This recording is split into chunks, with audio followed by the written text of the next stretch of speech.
मैं शरीर नहीं हूँ। मैं एक पवित्र आत्मा हूँ। मैं बाबा का प्यारा बच्चा हूँ। अब मैं बाबा के सामने बैठी हूँ। बाबा की दिव्य दृष्टि मुझ आत्मा पर पड़ रही है। हर संस्कार निर्मल हो रहा है। बाबा का प्रेम मेरे हृदय को छू रहा है। मैं स्वयं को प्रेम से भरते हुए अनुभव कर रही हूँ, जैसे अंदर से एक नई रोशनी जग रही हो। बाबा की रोशनी मेरे पुराने संस्कारों को मिटा रही है और नए दिव्य संस्कार जन्म ले रहे हैं। मैं अब स्वयं को एक नए रूप में अनुभव कर रही हूँ। अब मैं स्वयं को आत्मा के दृष्टिकोण से देख रही हूँ। मैं एक शांत, शक्तिशाली, दिव्य आत्मा हूँ।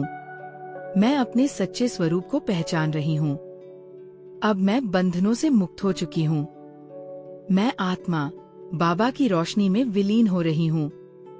यही है मेरा सच्चा मिलन, परम शांति, परम आनंद।